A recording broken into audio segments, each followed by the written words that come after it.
Good morning students. मैं हूं बलजीत कौर, आपकी host and tutor. Dear students, J and K board of school education Jammu की date sheet आ चुकी है। 10th क्लास के एग्ज़ाम्स 15 फरवरी से स्टार्ट हो रहे हैं। स्पेशली गवर्नमेंट स्कूल के बच्चे जो बहुत परेशान होते हैं, जिनकी कुछ इकोनॉमिक कंडीशन के साथ साथ उनके घर की कंडीशंस भी ऐसी नहीं होती कि वो बहुत अच्छे से अपनी स्टडीज़ ले सकें, क्योंकि वो साथ साथ घर के काम और दूसरे काम भी कर रहे होते हैं। मैं सबकी बात नहीं कर रही हूँ, कुछ बच्चों की बात कर रही हूँ। तो उनकी सुविधा के लिए मैं क्विक रिकैप और रिवीजन लेकर आती हूँ 2025 के एग्ज़ाम्स के लिए। Social studies interesting with Baljeet Kaur, ये है मेरा यूट्यूब चैनल और इसमें हम स्टार्ट करने जा रहे हैं आपके लिए revision. Dear students, government school के जो एवरेज स्टूडेंट्स होते हैं उनके अलावा बाकी वाले बच्चे भी इससे बहुत सारा फ़ायदा उठा सकते हैं, उनको इंपॉर्टेंट पॉइंट्स मिल सकते हैं। एंड मैं आपको जल्दी से करवाऊंगी एग्जामिनेशन पॉइंट ऑफ व्यू से textual questions and MCQs. Dear students, सबसे पहले हम स्टार्ट करेंगे ज्योग्राफी से। तो जैसे आपको पता है, हिस्ट्री है, पॉलिटिकल साइंस है, डिज़ास्टर मैनेजमेंट है, इकोनॉमिक्स है, सबको कवर करने की कोशिश करेंगे, लेकिन शुरुआत करेंगे ज्योग्राफी से। तो चलिए, आज हम स्टार्ट करेंगे ज्योग्राफी का chapter number 1, resources and development. Dear student, सबसे पहले हम करेंगे short answer type questions. Question number 1 है, उसके 4 पार्ट्स हैं। Short answer very very important.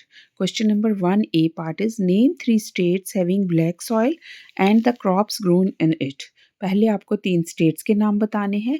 3 states with black soil are Maharashtra, Gujarat and Madhya प्रदेश। और उसके बाद उसमें उगने वाली 3 क्रॉप्स के नाम बताने हैं। 3 crops grown in black soil are cotton, sugar cane and tobacco. तो आपने ये मेन 3 क्रॉप्स याद रखनी है। पहले आपने 3 स्टेट्स के नाम बताने हैं, उसको ऐसे याद रख लीजिए MGM। एंड फिर उसके बाद crops cotton, sugar cane and tobacco. Next question आपका आ जाता है, What type of soil is found in river deltas of eastern coast? Give 3 main features of this type of soil. पहले soil का नाम बताना है, फिर उसके features बताने हैं। तो आंसर है soil found in river deltas of eastern coast is alluvial soil. Alluvial soil. तो important features क्या हैं? 3 important features are, number 1 is high fertility, number 2 is good water retention and number 3 is loose texture. तो fertility high होती है इसकी। फिर आपने छोटा सा एक्सप्लेन कर लेना है कि rich in nutrients like potash, phosphates and lime. And good water retention means अच्छे से वाटर रिटेंट होता है इसमें, और लूज टेक्सचर होता है।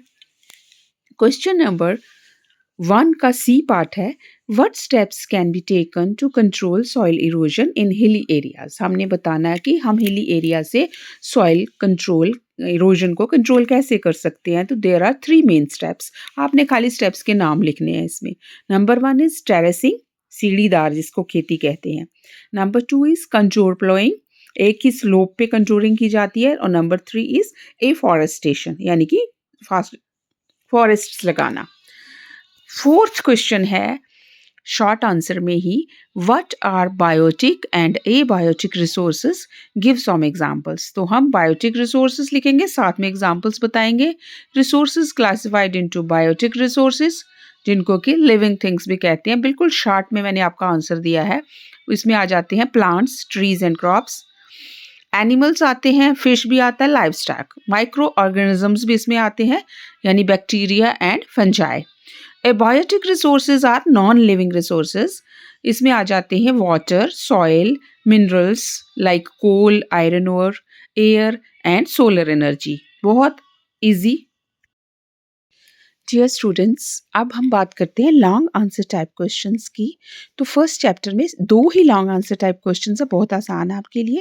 क्वेश्चन नंबर 1 है, explain land use pattern in India. Why has land under forest not increased much since 1960?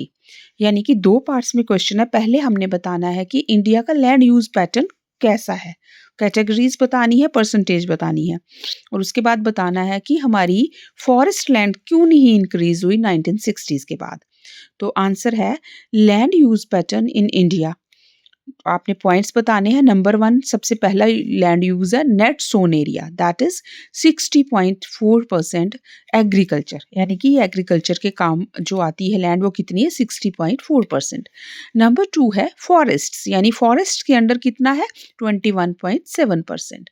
Number 3 है pastures and grazing that is for animals, ये है 3.4%। और चौथी जो लैंड यूज़ पैटर्न है हमारा वो है land under non agricultural uses, यानी कि जिसमें एग्रीकल्चर का काम नहीं है, यानी जहाँ हम रहते हैं बिल्डिंग्स एवरीथिंग 9.5% है, that includes urban industrial extra. इसके बाद इसी का सेकंड पार्ट है land area unchanged since 1960 that means forest land unchanged.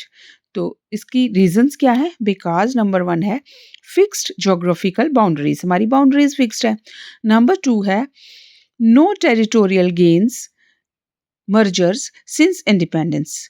Number 3 है only minor adjustments in Indo Pak and Indo China borders, कोई बॉर्डर्स में भी कोई चेंज नहीं हुआ लैंड में।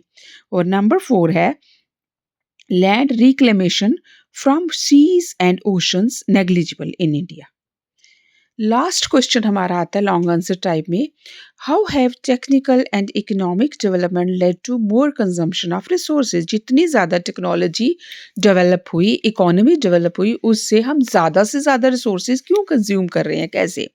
तो आंसर है technical and economic development led to increased resource consumption in India due to number 1 reason industrialization, rising demand for water, minerals and land, तो consumption ज़्यादा ही होगी ना। नंबर 2 है urbanization, growing needs for housing, energy and water resources. Number 3 है transportation growth, increased consumption of fossil fuels, petrol, diesel, जितनी गाड़ियाँ बढ़ी, जितनी ट्रांसपोर्टेशन बढ़ी, तो कंजम्पशन भी ज़्यादा बढ़ी पेट्रोल डीजल की। नंबर 4 है agricultural mechanization, higher water and energy usages in farming.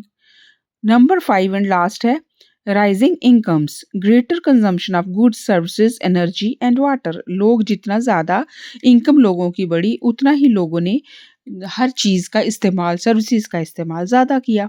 तो इस तरह से टेक्नोलॉजी और इकोनॉमिक डेवलपमेंट ने हर चीज़ को कंजम्पशन भी ज़्यादा कर दी, गुड्स की, सर्विसेज की डेवलपमेंट हुई, इंफ्रास्ट्रक्चर डेवलप हुआ, तो उसकी वजह से ये सारी कंजम्पशन जो है वो ज़्यादा हो गई।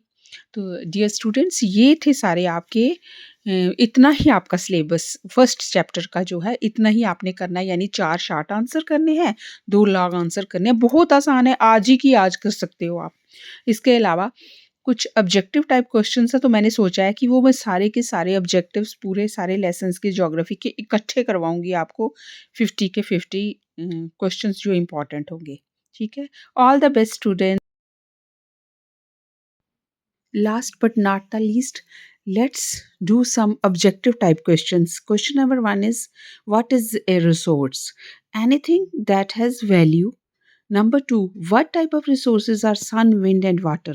Answer is renewable. Number 3, which resource is inexhaustible? Answer is solar energy.